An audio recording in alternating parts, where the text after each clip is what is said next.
The Young King, Part 1. There was once an old king. He had no son to be king when he died. His people were very worried. "Who will be the next king?" they asked. But before the king died, he revealed a secret. His only daughter, the princess, had a child. In secret, she married an ordinary man, and they had a son. Some people said her husband was an artist, and some people said he was a musician.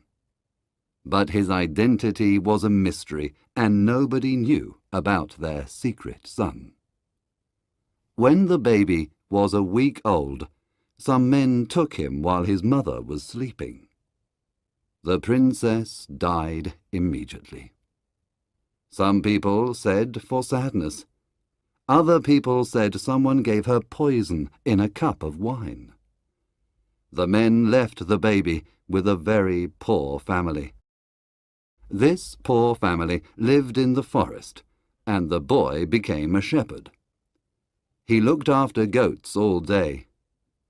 The old king made an important decision. "The boy must be the new king when I die," he said. He sent his servants into the forest. "Find the boy and bring him here." The servants found the boy and brought him to the palace. When the boy arrived, he was very happy. He immediately fell in love with all the beautiful things around him. He took off his old leather tunic and put on his fine new clothes. Then he began to explore the castle. He ran from room to room, admiring all the beautiful statues, paintings, and jewels in the palace. The people of the city talked about him. "The young king spends all his time admiring statues," they said. "Beauty and art are the most important things for him." In fact, the young king was so fascinated with beautiful objects that he wanted more of them. He sent merchants to India to buy ivory and jade. He sent men to Persia for silk carpets, and others to find amber in the north. He sent servants to look for green turquoise in the magic tombs of the Egyptian kings. The young king thought about all these things, but most of all, he thought about his coronation robe. He was 16, and it was his coronation day the next day. He was very happy because he had a beautiful coronation robe of gold, a crown of rubies, and a scepter of pearls. He ordered men to work night and day to prepare his coronation robes. "Search the whole world for the biggest rubies for my crown and the most beautiful pearl for my scepter," he said. The young king was in his beautiful bedroom, and he was thinking about his coronation robes. It was night time, and he looked around him. The room was full of silver and gold and beautiful colours. Through the window he could smell the perfume of jasmine. He could hear a nightingale singing, and he could see the moon shining. Servants arrived and put flower petals on his pillow. He was very happy. Tomorrow was his coronation day. He played beautiful music on his lute, and at midnight he closed his eyes and went to sleep. That night the young king had a dream. Part 2. The Dreams. This was the young king's dream. He is in a horrible, dark building. There is a terrible smell. The small windows have bars, and not much sunlight can enter. But in the poor light, the young king sees lots of people working. They are making cloth. They are very thin. Their faces are hungry, and their hands tremble because they are tired. Pale, ill children sit in the dark corners of the room. The young king watches them. A man speaks to him angrily and asks, "Why are you watching me? Are you my master's spy?" Who is your master? asks the young king. "A man like me, but I have poor clothes, and I am very hungry. He wears beautiful clothes and is very rich. We work for him all day. We make wine, and he drinks it. We work on the land, but he eats the food. We are his slaves." But this is a free land, says the young king. You are no man's slave. "In war, weak men are the slaves of strong men. In peace, poor men are the slaves of rich men." Are you all slaves?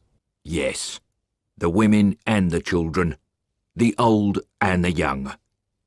Suddenly, the young king sees the cloth on the machine. It is gold. The young king is terrified. You are making some very beautiful gold cloth. What is it? "It is for the coronation robe of the young king." The man replies. When the young king heard this, he screamed and woke up. But then he saw the yellow moon at the window and soon slept again. He had another dream. This was his second dream. He is on a long boat. The sun is very hot, and 100 slaves are rowing the boat and working. The master of the boat is giving orders. He is black like ebony and has a red silk turban on his head. In his ears he has big silver earrings. Someone is whipping the slaves while they work. Finally, the boat arrives in a small bay, and the master throws the anchor and a long rope ladder into the sea. Some men take the youngest slave. They tie a heavy stone to him and throw him into the sea. The young slave disappears into the water, but returns to the boat many times. Every time he returns, he has a beautiful pearl in his hand. The master of the ship looks at the pearls and puts them into a little green bag. The young slave returns to the boat for the last time. He is very pale and tired. In his hand, he has a very beautiful pearl. The pearl is round and white like the moon. But the young slave's ears and nose are full of blood. He falls and dies. But the master of the boat laughs. He takes the pearl from the young slave's hand, and the other slaves throw his dead body into the sea. "This pearl is for the scepter of the young king," he says. When the young king heard this, he screamed and woke up. But he saw the stars at the window and soon slept again. This was his third and last dream. He is in a tropical forest. It is full of strange fruit and beautiful poisonous flowers. There are snakes in the grass, parrots in the trees, and monkeys and peacocks all around. The young king sees lots of men working in a dry river. They are digging the ground and cutting big rocks and stones. Death and Avarice are in a dark cavern. They are also watching the men. Death says to Avarice, Give me 1/3 of your men. But Avarice refuses. No, they are my servants, She says. Death is very angry when he hears this. He sends malaria to kill 1/3 of the men. What have you got in your hand? Death asks. 3 grains of corn. But why are you interested? She asks. Death says, Give me 1 grain of corn to plant in my garden. but Avarice replies, No, it is my corn. and she hides the corn in her pocket. Again, Death is very angry when he hears this and calls Fever. Fever comes in a red robe like fire. He touches 1/3 of the men and kills them. Now give me a grain of corn for my garden, Says Death. No, never. Replies Avarice. Death is extremely angry and calls Plague. Plague arrives from the sky, flying like a bird, and kills the rest of the men. Avarice screams and runs into the forest. Death takes his red horse and rides away, fast like the wind. And then dragons and terrible monsters come out of the rivers and the valleys. The young king cries and says, Who were those men? What were they doing? They were looking for rubies for a king's crown, replies a voice behind him. The young king turns and sees a man in white. This man has a mirror in his hand. Which king? He asks. Look in this mirror and you will see the king, Replies the man in white. He sees his face in the mirror, screams, and wakes up. He sees the sun shining at his window. It is his coronation day. Part 3. The Coronation. A servant arrived with the coronation clothes. They were extremely beautiful, but the young king remembered his dreams. Take these clothes away. I don't want to wear them, He said. Is this a joke, Your Majesty? Asked the servant, but the young king told him about his dreams. In my robe, there is sadness and pain. In the rubies, there is blood. And in the pearl, there is death, He said. The servant replied, Please forget your dreams. Put on the robe and the crown. The people will not recognize a king without a crown and a scepter. But the young king put on his old tunic from the forest and took his shepherd's staff. I arrived in the palace with these clothes, and I will leave the palace with these clothes. He said. Now I am ready for my coronation. A servant asked him, Where is your crown? and he took a briar of thorns from his balcony. This will be my crown, He replied. The young king rode his horse to the cathedral. The people laughed when they saw him. This is not the king, but the king's servant, they said. He explained his dreams, but one man was angry and said, Do you not know that rich people give poor people work? It is difficult to work for a hard master, but it is more difficult to work for no master. Please return to the palace and put on your coronation robes. The rich and the poor are brothers. He replied, but the people laughed again. He arrived at the great door of the cathedral, but the soldiers stopped him.